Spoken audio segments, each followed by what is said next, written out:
entonces con nuestro estudio de Primera de Corintios, que está muy edificante, muy entretenido. Abran sus Biblias en Primera de Corintios, capítulo 10.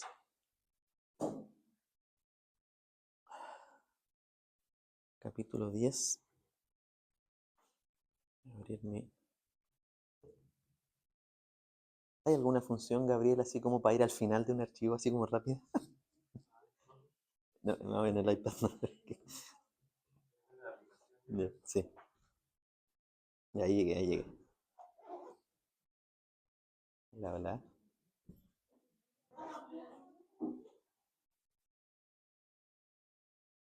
¿Cómo estás, Carlito? Bien, amigo. Bien, estamos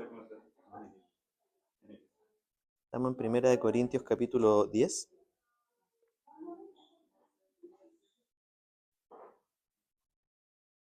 Bien, habíamos leído la semana pasada los primeros versículos, los primeros 14 versículos de Primera de Corintios 10. No sé si recuerdan, pero lo que hace Pablo ahí fue poner de ejemplo al pueblo de Israel. ¿Se acuerda que se va y pone de ejemplo a Israel, que ellos estuvieron en el desierto, ¿cierto? Y, y en el contexto que está hablando de finalmente de la libertad, sea de cristianos nosotros creyentes gentiles o bien judíos cristianos, del buen uso de tu libertad, ¿cierto? Del buen uso de tu libertad. Dice Pablo que tal como dijo Cristo, que el criterio aquí es el amor al hermano. O sea, si hay algo que para ti no es pecado, ¿cierto?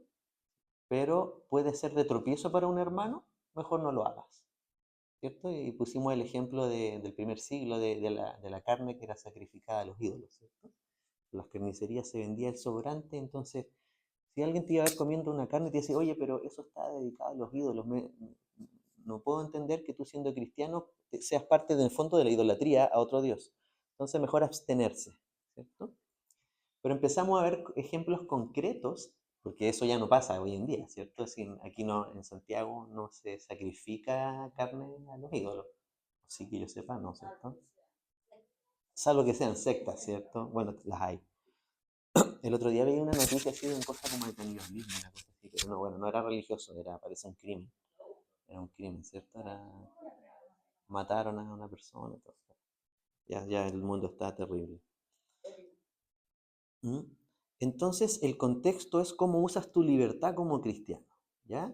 Y en estos primeros 14 versículos de Corintios 10, Pablo te dice que los judíos finalmente su libertad la utilizaron mal, ¿cierto?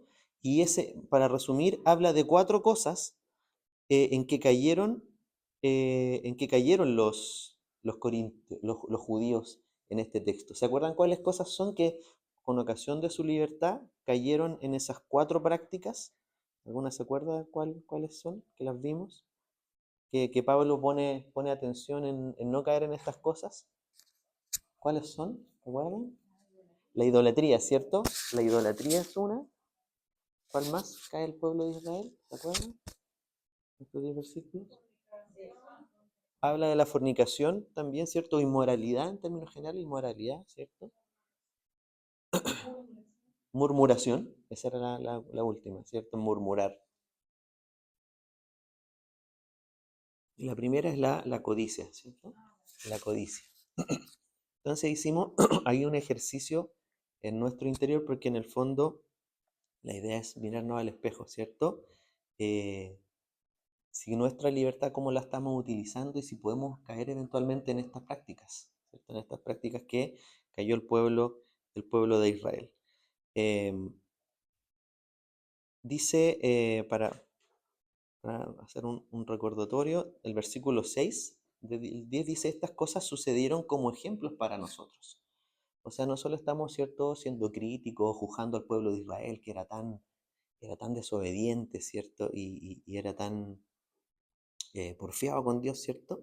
Pero dice que son ejemplos para que nosotros no codiciemos cosas malas como ellos codiciaron, ¿ya? Es entonces una enseñanza para nosotros. Finalmente, si hacemos un resumen de lo que hizo, o en una línea de lo que hizo el pueblo de Israel en esos tiempos, fue no confiar en Dios, ¿cierto? no confiar en Dios. Y por eso cayeron en todas estas prácticas. No pusieron su confianza en Dios. Al punto de que tuvieron que hacerse imágenes visibles, ¿cierto? Un becerro de oro para adorar, ¿cierto? Entonces ellos demuestran en el fondo que confían más en sus métodos, en sus propios métodos, de supuestamente relacionarse con Dios, que son erróneos, porque cayeron en idolatría, en idolatría, ¿ya? Eh, por eso demoraron tantos años en entrar a la tierra prometida. Y no solo eso, porque si hubieran, porque ¿cuánto? 40 años demoraron, ¿cierto? Y creo que el viaje era de 7 semanas, o sea, si hubieran estado en línea recta. Entonces, o sea, más o menos sensatamente 1 o 2 meses. Y no solo eso, no solo demoraron, ¿cierto? Sino que retrasaron el plan de Dios en su vida, lo que a veces hacemos nosotros, ¿cierto? ¿Cuántos de ustedes han llegado a una edad y diciendo, chuta, Señor, tengo 40, tengo 50, tengo 60? Si te hubiera obedecido antes, quizás mi vida ahora estaría en otras circunstancias, ¿cierto? Bueno, el Señor igual tiene gracia y igual no hay tiempo para volverse al Señor y que Él tome el control de tu vida. Así que en eso no tengas, no sientas ninguna culpa, ni sientas que ya no es el tiempo, porque vemos el Señor usó a esta persona de 80, 100, 120 años en su palabra. ¿Cuándo? Cuando se dispusieron en fe, ¿cierto? A las manos de Dios. Pero continuando entonces con esta carta de Primera de Corintios 10, del versículo 14 en adelante, eh, dejando atrás, ¿cierto? Este ejemplo que pone de los judíos que habían confiado más en lo visible, ¿cierto? Recordemos que en Egipto los judíos estaban bajo la autoridad ¿de quién? ¿De quién estaban en Egipto la autoridad? ¿Quién era su autoridad? El faraón, ¿cierto? Entonces tenían una autoridad que era visible, ya eran esclavos y todo, pero él les daba que comer, les daba una vivienda. Y cuando están en el desierto, les costó confiar a ese Dios que no, en principio no hay que ver a Dios para confiar en Él, es un acto de fe. Pero Dios aún puso cosas visibles, ¿cierto? Puso una columna de fuego en la noche que les daba calor, puso en el día una nube que los guiaba y los protegía del calor. Y aún así decían, pucha, queremos volver a Egipto, ahí teníamos comida, etcétera. Entonces, como decía Anita, les costó confiar en Dios porque no lo tenían visible. Y no solo se demoraron 40 años, sino que complementando lo que decía hermana Anita, la gran mayoría no entró a la tierra prometida. O sea, la promesa, porque la promesa no era salir de Egipto, salimos de la esclavitud, eso no era todo, era el principio. La promesa de Dios, van a llegar a la tierra prometida, donde fluye leche y miel, decía la palabra. Y llegó el 0,1%, ¿no? El 99,99 murieron en el desierto por la falta de confianza en Dios. Entonces, hermanos, para nosotros llamado a llegar a la meta. Imagínense que, ahí está Sorric, que va llegando una persona, va celebrando y cae al suelo, que a 1 metro y otro lo pasa, le gana y no llega a la meta, ¿cierto? No sirve de nada correr una carrera extensa si no llegas a la meta. Y la meta es obedecer, confiar en el Señor, ¿cierto? Y hasta que Él diga, hasta que Él nos lleve, dice, o hasta que Él venga por su iglesia, no sabemos, está en su soberanía. Bien, vamos a leer entonces del versículo 14 al 22 para continuar ya entendiendo lo que acabamos de ver de este ejemplo de Israel. Continúa Pablo con este texto, ¿ya? A los Corintios. Desde el versículo 14 vamos a leer, ¿ya? Primera de Corintios 10. Dice así, dice, por tanto, amados míos, huid de la idolatría. Como a sensatos os hablo, juzgad vosotros lo que digo. La copa de bendición que bendecimos, ¿no es la comunión de la sangre de Cristo? ¿El pan que partimos no es la comunión del cuerpo de Cristo? Siendo uno solo el pan, nosotros con ser muchos somos un cuerpo, pues todos participamos de aquel mismo pan. Mirad a Israel según la carne, los que comen de los sacrificios, ¿no son partícipes del altar? ¿Qué digo pues? ¿Que el ídolo es algo o que sea algo lo que se sacrifica a los ídolos? Antes digo que lo que los gentiles sacrifican a los demonios, lo sacrifican y no a Dios. Y no quiero que vosotros os hagáis partícipes con los demonios. 21. No podéis beber la copa del Señor y la copa con los demonios. No podéis participar de la mesa del Señor y de la mesa de los demonios. ¿O provocaremos a celos al Señor? ¿Somos más fuertes que Él? ¿Eh?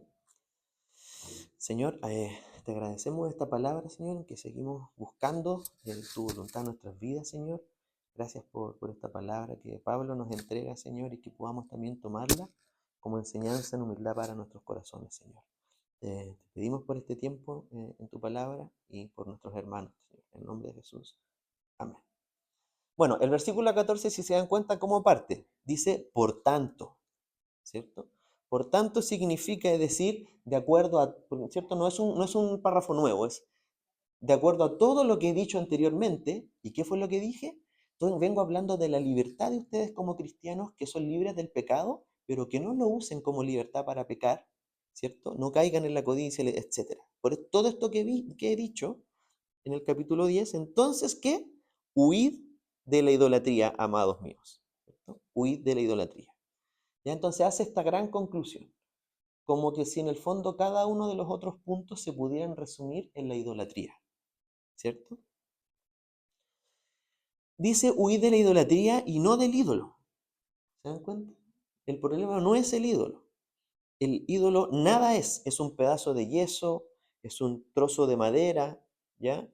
Eh, si tú pasas por un lugar y hay una imagen, no pasa nada. Por el solo hecho de ver una imagen, no es el problema el ídolo, sino el problema es la idolatría en que puede caer el corazón del hombre. ¿En qué estaban pensando aquí los judíos que se habían hecho cristianos, cierto? Estaban pensando en Hechos 20, versículo 4 al 6, ¿cierto? ¿Se acuerdan que se les dijo a los judíos, no, oye, ustedes no se hagan imagen? Esto lo voy a leer, dice, no te harás imagen ni ninguna semejanza de lo que esté arriba en el cielo, ni abajo en la tierra, ni en las aguas debajo de la tierra. No te inclinarás a ellas, ni las honrarás, porque yo soy Jehová tu Dios, fuerte y celoso. ¿Sí? Ese era un mandamiento de Dios al pueblo judío. Si leemos este versículo, te das cuenta de inmediato, nosotros podemos ser súper críticos, podemos decir, es que con esto borro así de una patada una serie de prácticas de otras religiones en donde se inclinan, pero no es lo que Dios quiere que hagamos, que hagamos juicio contra otros, sino que examinemos nuestro corazón, ¿ya? ¿A qué te estás inclinando tú, cierto? ¿A Dios, cierto? Cuando te inclinas a orar, o tienes un ídolo al cual te inclinas y que tienes que, cierto, rápidamente destruir de tu vida, ¿ya? En eso estaban pensando entonces estos corintios. Recuerden que Corintio era un lugar en donde había una multiplicidad de adoración a distintos dioses, un politeísmo, pero estaba, ¿cierto?, el dios principal de ellos, ¿cierto? Tenían jerarquías de dioses. El principal era Zeus, ¿cierto? Y luego tenían una serie de dioses, incluso tenían uno que es el dios para el dios no conocido. Decían, ¿cierto? Lean Hechos 17, ahí Pablo habla de eso. Pablo llega y dice, ¿cómo les predico? ¿Qué estrategia uso? ¿Cierto? Los corintios habían tenido una serie de calamidades en que habían muerto muchos corintios, no los cristianos, sino en la ciudad de Corinto.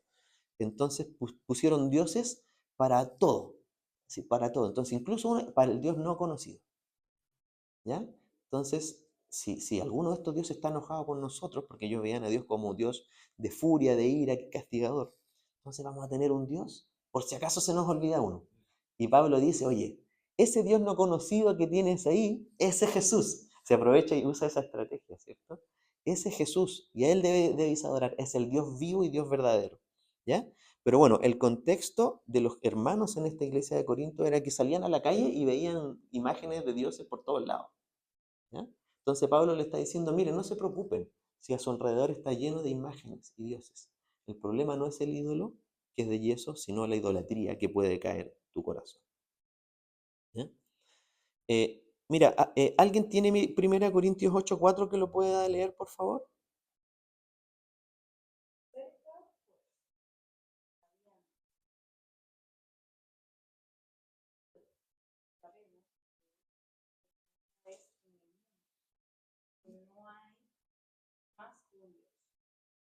¿Ves?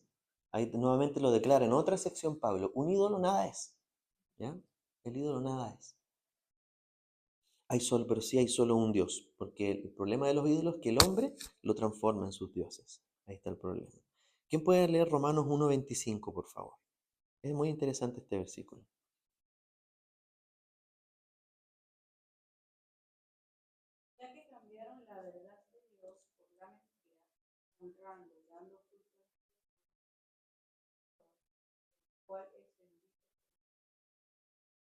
¿Bien? Incluso aquí nos dice que el hombre adora, dice Romanos 1:25, y sirve a, a dioses en forma de criaturas. Y ahí tenemos una serie de religiones, ¿cierto? En que, no sé, no sé, ¿recuerdan los egipcios? No sé, cuando le enseñamos a los niños los egipcios que un gato lo adoraban o distintos animales y así otra religión en donde hacen una mezcla, ¿cierto? De divinidad con imágenes de criaturas de animales, ¿cierto? Criaturas en el fondo que son creadas. ¿Cómo puedo adorar a alguien, algo? Imagínate que es creado y de hecho que es un animal que es inferior a mí porque yo soy hecho a imagen y semejanza de Dios. A ese absurdo ha llegado la humanidad. ¿Ya? Y entonces Pablo decía en Corintios 8:4, dice, hay solo un Dios. Es importante entender aquí, hermanos, que Pablo está hablando del Señor y cuando se refiere al Señor, también se refiere a Jesús como Dios.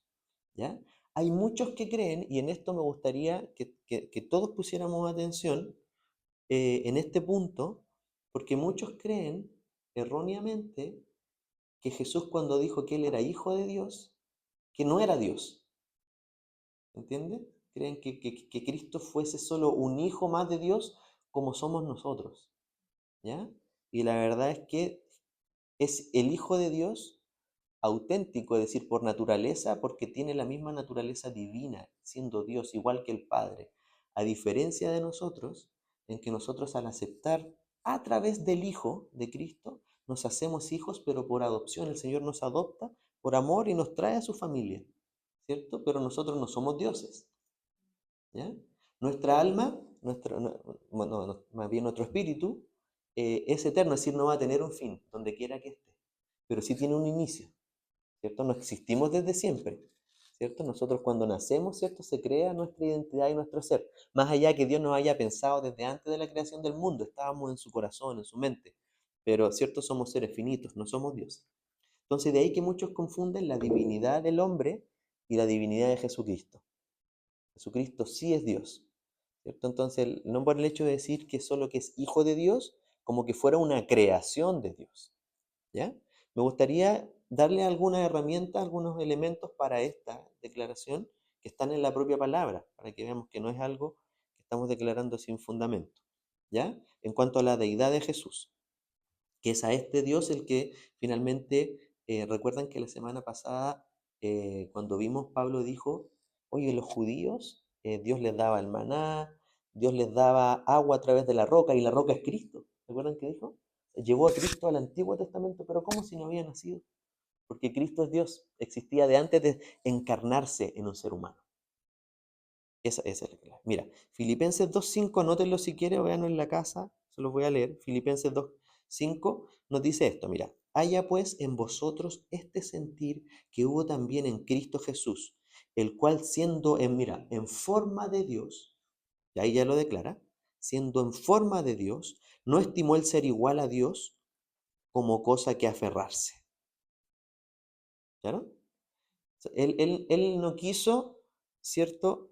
Eh, aferrarse, oye, yo soy Dios, ¿por qué me tengo que hacer hombre? Es lo que está diciendo.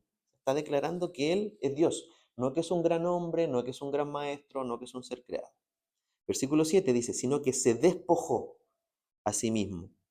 ¿Cómo se podía despojar, cierto? Cuando Él se hace hombre, se despoja. El ser humano nace, nosotros no nos despojamos de nada. Nosotros a través de nuestra madre nacemos y empezamos a existir, pero no nos venimos a despojar. Comienza nuestra existencia. Pero Jesús, dice, se despojó a sí mismo tomando forma de siervo y se hizo, dice, semejante a los hombres. Entonces, ¿se dan cuenta? Habla de esta preexistencia de Cristo hacia atrás. Versículo 8, y estando en la condición de hombre, se humilló a sí mismo, haciéndose obediente hasta la muerte y muerte de cruz. Su propósito, ¿cierto?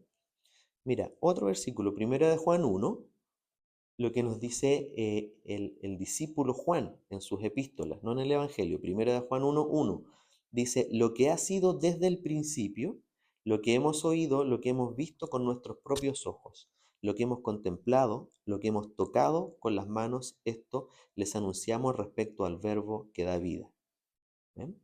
Habla de que Jesús, ¿cierto? Dice es desde el principio. ¿Ya? Y aquí cuando habla desde el principio se refiere a Génesis 1:1, cuando Dios dice háganse, ¿cierto? Todas las cosas, ¿cierto? Estaba ahí presente en la Trinidad, el Padre, el Hijo y el Espíritu Santo. Jesús entonces es Dios.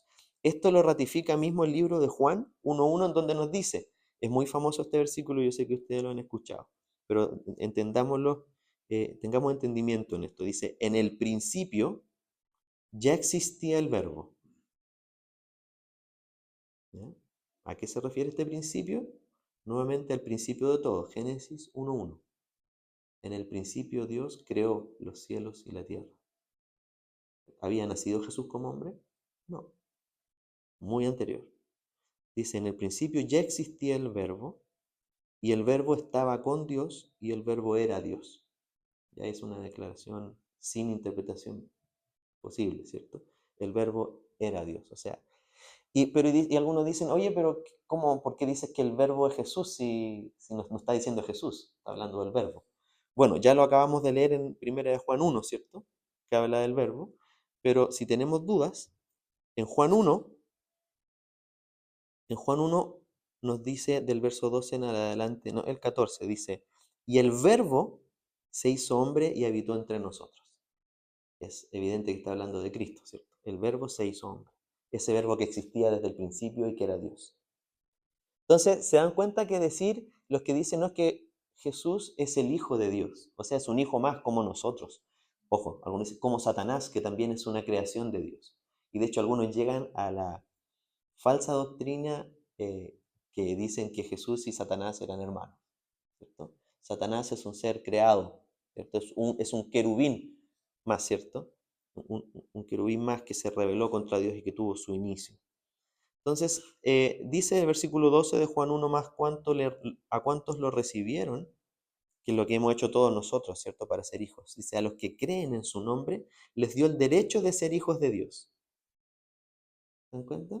Estos no nacen de la sangre, ni por deseos naturales, ni por voluntad humana, sino que nacen de Dios. Y el Verbo se hizo hombre y habitó entre nosotros. Y contemplamos su gloria, la gloria que corresponde al Hijo único del Padre, lleno de gracia y de verdad.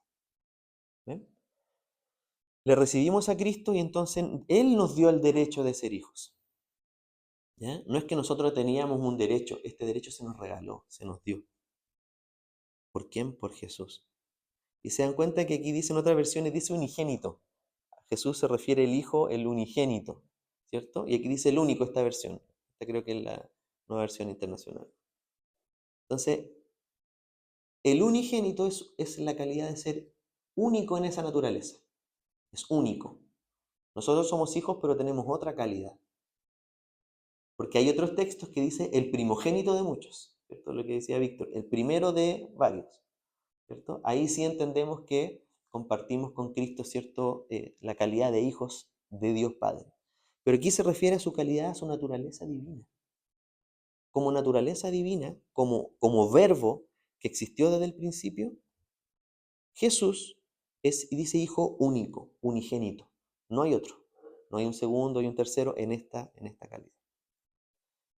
Tercera, digamos, razonamiento de esta deidad de Jesús. Mira, vamos a leer Marcos 2, capítulo 2, versículo 3 en adelante. Yo sé que ustedes conocen esta historia, pero cuando les pregunten, hermanos, cuando les pregunten, oye, pero Pablo dijo que Jesús era Dios, Pedro dijo que Jesús era Dios, pero Jesús él mismo nunca lo dijo, y eso es falso, porque Jesús sí lo declaró. Entonces la pregunta es, o Jesús fue a este tiempo, ¿cierto? Porque cuando dijo estaba vivo, ¿era un gran impostor? ¿O él realmente era Dios? No hay un camino intermedio. O sea, las personas que dicen otras religiones, por ejemplo el budismo, no, Jesús es un gran maestro.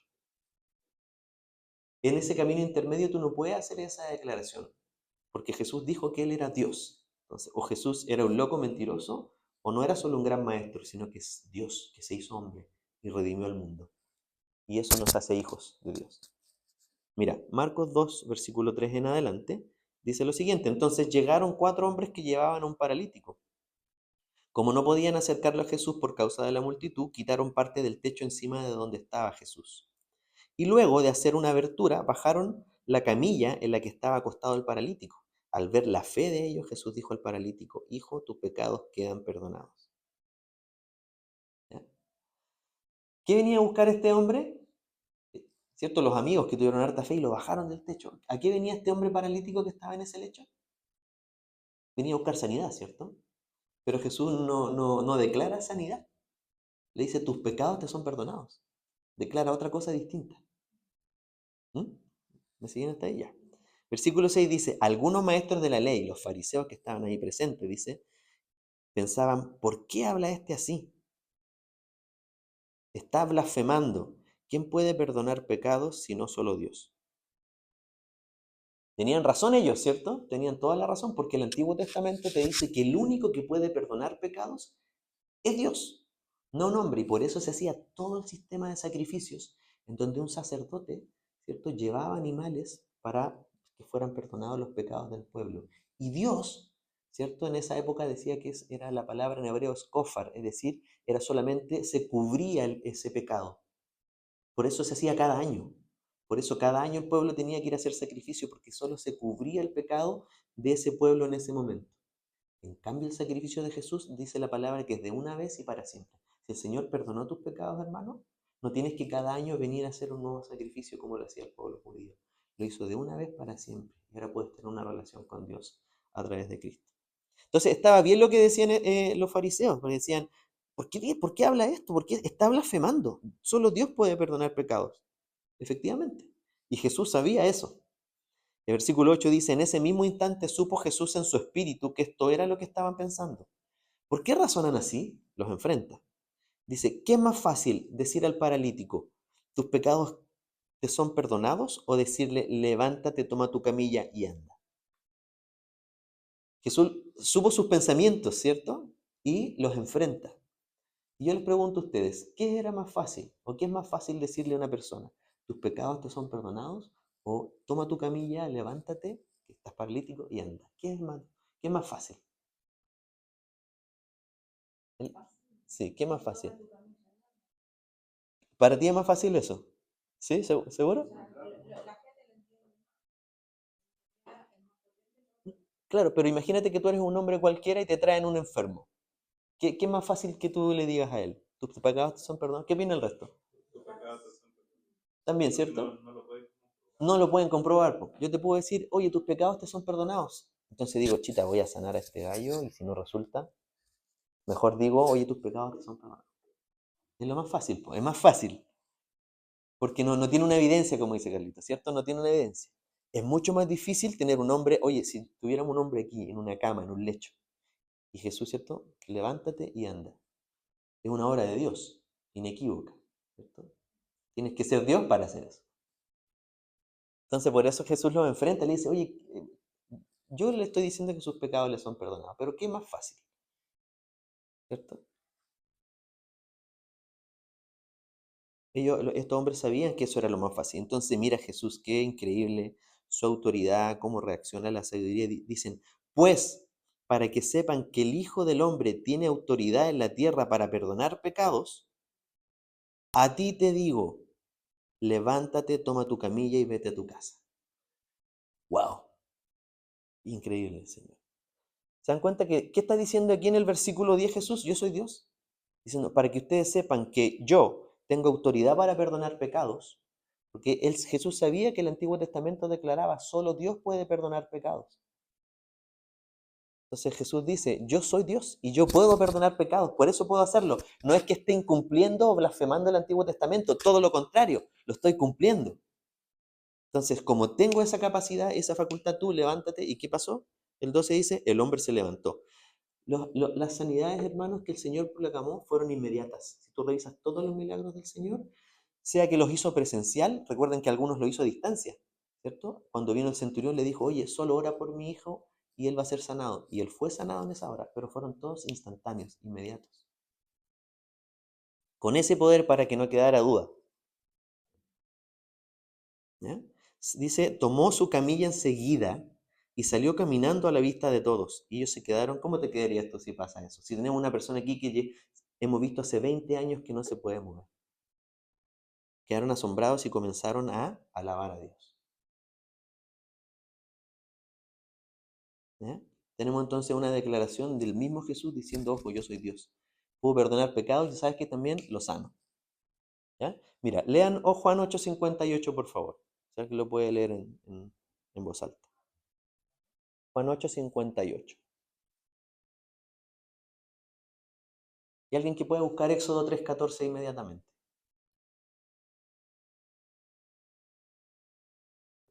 Dijo, de cierto os digo, antes que Abraham fuese, yo soy. Ya, ¿cierto? Manténlo ahí, Gabriel, por favor, que te voy a pedir el siguiente.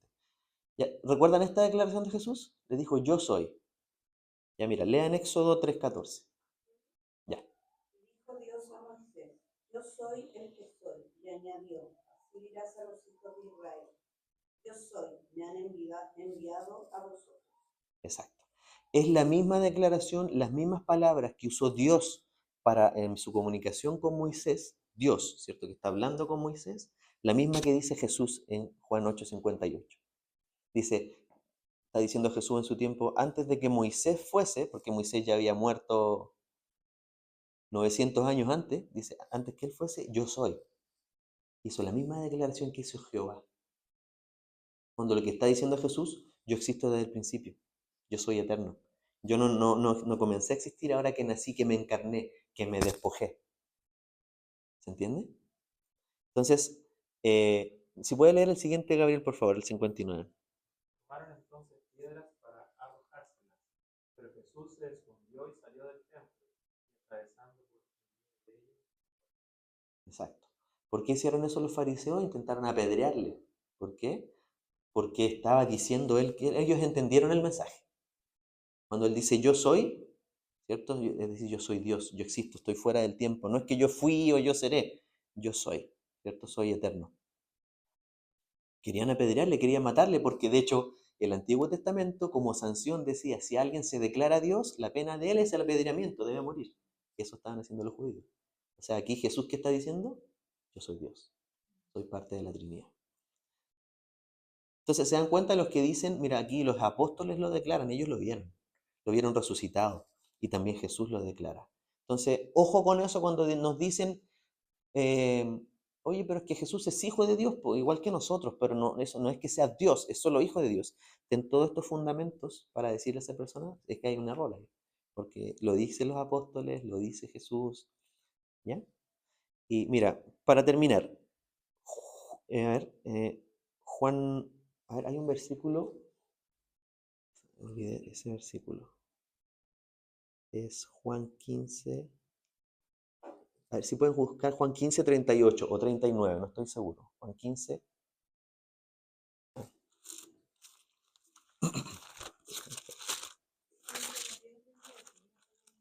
Entonces Juan 9.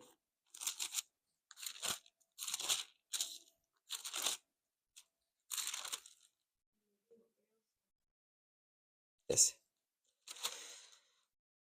¿Cierto? Era una persona que el Señor había sanado. ¿Y qué le dijo? Le dice, creo Señor, y le adoró.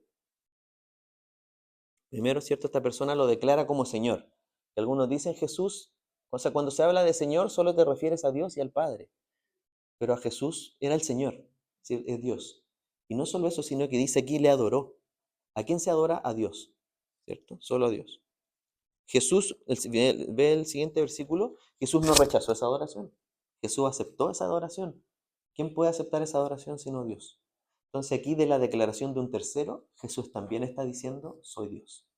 Si tú lees Juan, mira, 9, perdón, Apocalipsis 22:8, para terminar, es para terminar estas ideas.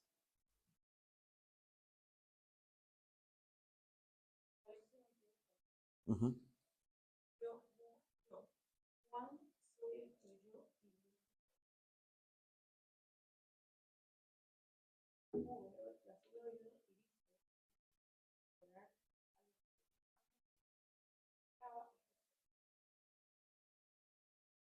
Sí, pero él me dijo, no hagas, porque yo sé que los hijos, los hermanos, los profetas, van a matar. Entonces tenemos aquí el contexto, es una visión de Juan, ¿cierto? Recordemos que Juan estaba en este tiempo ya desterrado en una isla de Patmos, ¿cierto? Estaba desterrado y ahí escribió el Apocalipsis. Y cuando escribe el Apocalipsis dice la palabra que él es llevado al cielo, empieza a ver la visión, cómo va a ser la situación, el panorama, cuando al fin de los tiempos, ¿cierto? Luego que Jesús venga por su iglesia, o estemos en la presencia de Dios y comiencen a transcurrir estos hechos proféticos que al día de hoy aún no ocurren. ¿Cierto? Y si usted lee capítulos anteriores, ¿qué dice? Que ve a un cordero, dice, como inmolado y ve sus heridas, ¿cierto? Refiriéndose a Cristo, que ya está glorificado. Y aquí entonces, Juan, al ver todo esto impresionado y el ángel que le mostraba todas estas cosas, que dice que cayó y postró y adoró a este ángel. ¿Qué hizo el ángel? ¿Aceptó la adoración? A mí no me adores, le dice. Yo soy consiervo tuyo. Adora a Dios. El único que es digno de ser adorado es Dios. Ni siquiera los ángeles. ¿Se entiende? Entonces adora a Dios, a ese cordero, al que tiene las heridas, al que murió en amor por la humanidad. Entonces ahí tenemos otra prueba de que no hay ningún ser creado que debe de recibir adoración, ni siquiera los ángeles. Satanás busca que se le adoren, ¿cierto? Eso es lo que busca Satanás aquí en la tierra, ¿cierto? Que se le adora a través de la música, y así tenemos música que es abiertamente satánica, que se le adora. Tenemos la industria en parte cinematográfica, que muchas veces hay adoración a Satanás, porque él siempre quiso ser como Dios, pero eso es un ser creado, ¿me entienden? Entonces, Jesús cuando recibe esta adoración de esta persona aquí en Juan 9, ¿cierto? Él está recibiendo esa adoración porque es consciente de que es Dios, no solo un hombre. ¿Ya? Y a los que dicen, no, pero es que Jesús era como un ángel, como un arcángel igual que Satanás, entonces no hubieran recibido ninguna adoración, porque él hubiera estado consciente de que él era un ser creado. ¿Ya? Si quieren tener, bueno, si estos, no sé, argumentos o que somos, esto es clave en nuestra fe, en el cristianismo, el entender que Jesús es Dios y que por eso Romanos dice, creemos que murió y que ese poder de Dios le resucitó de los muertos y que Él tiene la calidad de Dios, es clave, es fundamental. Si viene algún evangelio o alguna iglesia, doctrina que te dice, no, ¿sabes que Jesús no es Dios? Es anatema, ¿cierto? No es, eso es falsa doctrina.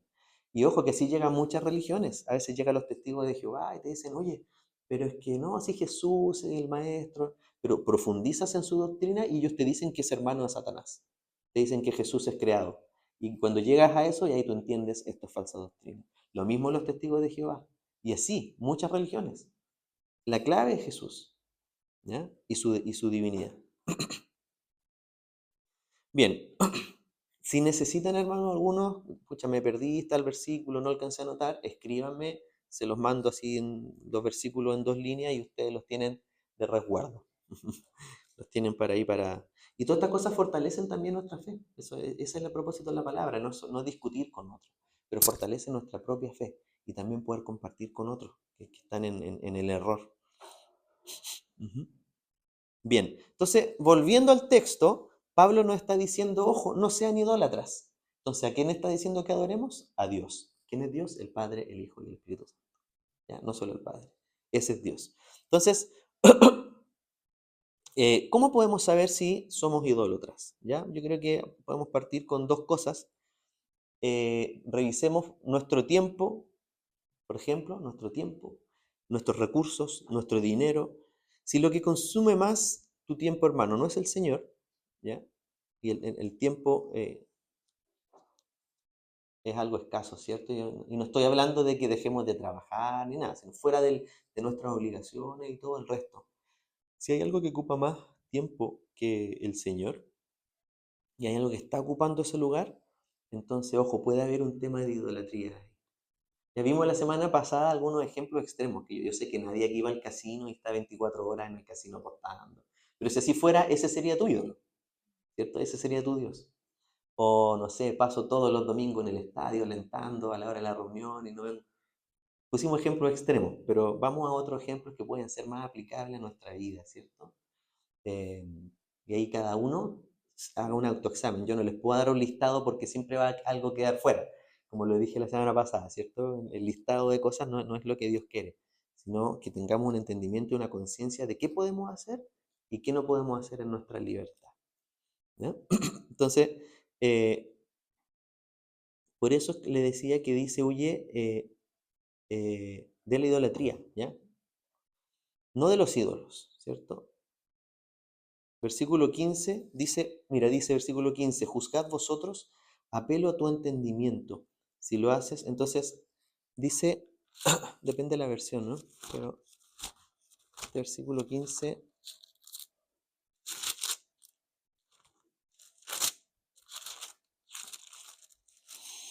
dice, como a sensatos os hablo, juzgad vosotros lo que digo. O sea, le está diciendo, le estoy hablando a personas adultas, a personas maduras, ¿cierto? Apelo a tu entendimiento. Ustedes juzgad, hagan este trabajo, ¿ya? Entonces, si todas estas cosas, hermano, las hacemos sin entender, sin comprensión, y usamos nuestra libertad, ¿ya? Sin comprensión, la verdad es que estamos haciendo a Pablo nuestro ídolo, pues le estamos haciendo caso sin entender, solo porque él lo dice, ¿ya? Entonces, le está diciendo Pablo, seamos sensatos, pensemos, ¿cierto? Usemos el entendimiento, en este caso, para lo espiritual. Entonces, ¿cuál es la diferencia, hermano, entre una relación con Dios y una religión? Es lo que está planteando Pablo. Tú sabes que es mucho más fácil, hermano, seguir una religión para el hombre, porque no importa si tú comprendes, la religión te dice qué es lo que tienes que hacer y lo que no tienes que hacer. La religión te da una lista de cosas, ¿ya? Te da una lista de cosas. Es mucho más fácil. Sigo esas cosas y pertenezco a esta religión, pertenezco a este grupo. ¿Pero tiene realmente una relación con Dios? No necesariamente. Por ejemplo, mira, yo hice aquí una parodia, pero por ejemplo, para hacer de IBE, ¿ya? Vamos a decir, voy a dar una lista de cosas para que pueda hacer de IBE, de la iglesia. Primero, tomar café, ¿ya? A mí me encanta el café, soy cafetero, así que obligados todos toman café. ¿Hay alguien que no tome café acá? ¿Todos toman café? Le pedimos entonces que tome sus cositas. ¿Te imaginas si fuéramos una religión? Ah, el que cumple ya, y el que no, no puede ser parte. ¿Ya? No es lo que plantea Dios. Segundo, puse, ya tomar Coca-Cola cero. A mí me gusta solo la cero, no sé por qué. ¿Ya? Tercero, no te tiene que gustar el reggaetón. ¿Ya? Lo puse, eso fue un mensaje subliminal porque odio el reggaetón. ¿Ya? Me carga el reggaetón. No creo que sea música, es más. ¿Ya? Cuarto, para ser parte de IBE debes ponerte corbata. ¿Ya? Yo tengo una especie aquí, me puse esto a propósito, este corbatín, así que todo para afuera. Y cinco, y así, ¿se dan cuenta? Una lista de cosas para pertenecer a una religión. Si tú entonces cumples esta lista, entonces tienes la salvación garantizada, ¿ya? Y si se muere, te mueres y no te salvas, te devolvemos tu dinero, ¿ya? Es como, ¿ya? Esa es una religión. Pero tenemos que Jesús, mira, Jesús Jesús nos cambia el paradigma, porque nos dice, oíste que fue dicho, no matarás, ¿cierto? Ese era uno de los mandamientos, ¿cierto? No mates, no cometas homicidio. Y tú dices, ah, yo lo cumplo porque yo no he asesinado a nadie. Pero Jesús dice, oíste que fue dicho, no matarás, pero si tú odias a tu hermano, o le dices necio o fatuo, ya eres digno de muerte. Entonces pareciera ser que no basta con cumplir un catálogo de normas, sino que Dios va al corazón del hombre, a la intención. Que, oye, este gallo no lo soporto, lo quiero matar. Homicidio. Hay homicidio en tu corazón, ¿cierto?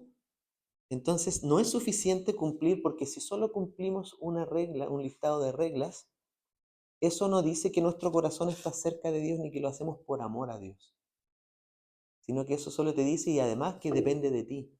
Yo cumplo esta regla, entonces ¿de quién está dependiendo? De ti.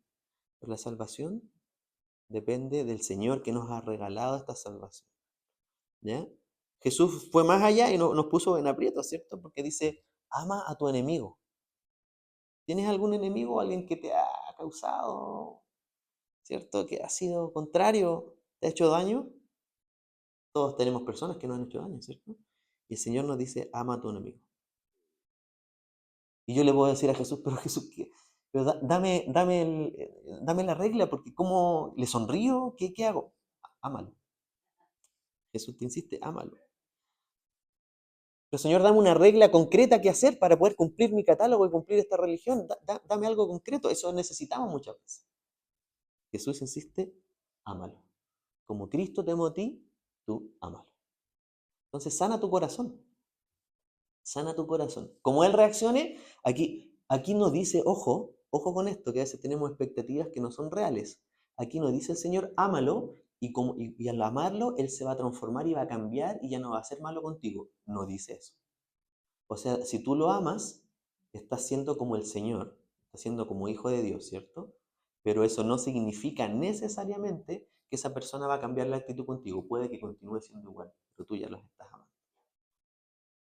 ¿Ya? Lo mismo cuando Jesús, Marcos 9, dice, dice, y perdónalos a los que te han ofendido, para yo perdonar tus ofensas. Ahí cuando dice, perdona a otro que te ha dañado, tampoco dice, el otro va a aceptar ese perdón y me va a pedir a su vez perdón. No. El Señor sabe, pero cumple tu parte. Cumple tu parte. ¿Ya? Mira, versículos 16 y 17 ya se empieza a referir a la cena del Señor, ¿ya? A la Santa Cena del Señor, que tuvo Jesús, ¿cierto? La mayoría entiende que esta Santa Cena se refiere a la que tuvo Jesús con sus discípulos antes de ser sacrificado, ¿cierto? Dice, la copa de bendición que bendecimos, ¿no es la comunión de la sangre de Cristo? El pan que partimos, ¿no es la comunión del cuerpo de Cristo? Siendo uno solo el pan, nosotros como ser muchos somos un cuerpo, pues participamos de aquel mismo pan. ¿Ya? Entonces, literalmente, cuando nosotros tomamos Santa Cena y hacemos la cena, nosotros pasan dos cosas. Nosotros nos hacemos uno con Cristo. Es decir, nos identificamos en su muerte. Porque dice, Jesús mismo dijo, hacer esto en memoria de mí, para que me recuerden mi sacrificio. Entonces, por eso cuando ustedes se bautizaron, es, ¿cierto?, hacerse uno en la muerte cuando bajan al agua y cuando suben, ¿cierto?, hacerse uno con Jesús con la resurrección. Ustedes a una nueva vida, ¿cierto?, espiritual, en frutos del Señor. ¿Ya? La Santa Cena es lo mismo. Recordamos su muerte y su resurrección. ¿Ya? Es un símbolo. ¿Ya? Pero es un símbolo. El símbolo en sí mismo no representa nada. Si nosotros tomamos el juguito, pero no estamos en paz con Dios, no va a pasar nada. Si nosotros, ¿cierto?, comemos el pan, que representa el cuerpo de Cristo, pero odiamos a nuestro hermano y no hemos hecho las paces con él, como enseña la palabra, no sirve. ¿Ya? El Señor nos llama a ponernos en cuenta con nuestros hermanos y con Dios para poder tomar la Santa Cena. ¿Ya? Pero cuando lo hacemos de buena forma, de la forma correcta, dice aquí la palabra que nos hacemos uno con Dios, uno con Cristo. De la misma forma, si cometemos idolatría, y aquí idolatría en cualquiera de sus formas, ¿cierto? No solo comer carne como era el ejemplo, ¿cierto? Comer carne que había sido dedicada a los ídolos griegos. Obviamente me hago uno con esa idolatría. Me hago un solo cuerpo. Si yo como carne es que es más barata, pues, hermano, más barata esta carne. Sí, se vendía más barata, efectivamente. Pero yo prefiero no comer esa carne, ¿cierto? Pero no hacerme uno con la idolatría fundamentalmente a Satanás, porque esos ídolos, ¿cierto?, son un engaño de Satanás. ¿Ya? Versículo 18 pone nuevamente de ejemplo a Israel, que se hacen uno. Mira, el versículo 19, ya nos queda poco, dice, ¿qué digo pues, que el ídolo es algo o que sea algo lo que se sacrifica a los ídolos? No, ¿cierto? Ya vimos esto. El ídolo no es nada, lo vimos, ¿cierto? Es la idolatría el problema. Versículo 20 te dice que los gentiles cuando sacrifican esos alimentos, esa carne, dice que lo sacrifican ¿a quiénes? A los demonios. Cuando los griegos iban y sacrificaban, hacían estos sacrificios, holocaustos. Y ojo que algunas religiones, no sé si llamarlas incluso religiones, hacían sacrificio hasta de niños, ¿ya? Para su Dios. ¿Ellos creen que le están haciendo sacrificio a los demonios? No. Ellos creen que le están haciendo válidamente sacrificio a su Dios falso. Pero aquí Pablo nos dice que hay detrás de esa idolatría. Están los demonios. O sea, tú estás sacrificando, básicamente haciendo culto a Satanás. Entonces, el problema es esta comunión con las tinieblas, ¿cierto? Ese es el problema. Y aquí, de hecho, aquí usa la palabra koinonía. O sea, si tú haces algo en idolatría a otros dioses, tienes koinonía, tienes comunión íntima con esos demonios. Y el versículo 21 te dice, no podéis beber la copa del Señor y la copa de los demonios. No podéis participar de la mesa del Señor y de la mesa de los demonios. ¿Cierto? Te está diciendo, ¿qué te está diciendo? Que no hay comunión entre la luz y las tinieblas, ¿cierto? No puedes tener idolatría y a su vez tomar la Santa Cena o tener una relación con Dios. Es incompatible. Entonces, si tenemos relación con Dios, no podemos tener idolatría a otras cosas. Si tenemos idolatría, no podemos tener comunión con Dios. Entonces es importante que los corintios hagan ese análisis, porque los corintios tenían una nube de dioses a su alrededor saliendo de la iglesia, y la verdad es que muchos de ellos estaban cayendo en idolatría, iban a la iglesia, pero igual iban y sacrificaban carne a los ídolos. Entonces, somos cristianos, ¿no? Creemos igual en el tarot, creemos igual en los signos. Todo eso tiene una base demoníaca que busca sacar la mirada de Dios hacia otras cosas que pasan a ser tu idolatría. No, yo creo en los signos, creo, ese es mi Dios, eso me guía. Que te guíe Dios y su palabra. No hay otra cosa. ¿Ya? Y eso es lo que Pablo está diciendo, porque oye, es sutil. Si se aparece el diablo y dice adórame, no lo vas a ir a adorar. Sí, pero Satanás es mucho más sutil. Pone al mundo, pone las riquezas, pone la posición, pone el ego del hombre, pone, los últimos siglos ha puesto al hombre al centro para que se adore a sí mismo. Sí, es atractivo lo que Satanás hace. ¿Ya? Pero aquí Pablo nos dice, no tengan coinonía con las tinieblas. Mira, Jesús lo dijo de otra manera esto mismo. En Mateo 6:24 dice, Jesús lo dijo, nadie puede servir a dos señores, pues menospreciará a uno y amará al otro, o querrá mucho a uno y despreciará al otro. Ustedes no pueden servir a la vez a Dios y a las riquezas, en este caso, pone Jesús, ¿cierto? El símil de la adoración, idolatría. Segunda de Corintios 6:14 lo dice de otra manera Pablo. En la siguiente carta dice, no os unáis en yugo desigual. Es la misma idea, ¿cierto? Unirse en yugo desigual, ¿cierto? Un creyente con un no creyente. Aquí, por ejemplo, no te dice, si tu jefe no es creyente, no trabajes con él. No, porque es tu jefe, ¿cierto? Pero, por ejemplo, si vas a hacer una sociedad íntima, una sociedad en donde quieres hacerlo con un no cristiano, cuidado. Ten cuidado ahí, porque los intereses son distintos, las visiones son distintas, ¿ya? El sentido del trabajo es distinto. Entonces, ¿cuántos casos hemos conocido de personas cristianas que se asocian con otros y son estafados? Muchos casos. Porque primó más, como dice Jesús, el amor a las riquezas que servir a Dios, como dice Mateo 6:24. ¿Ya?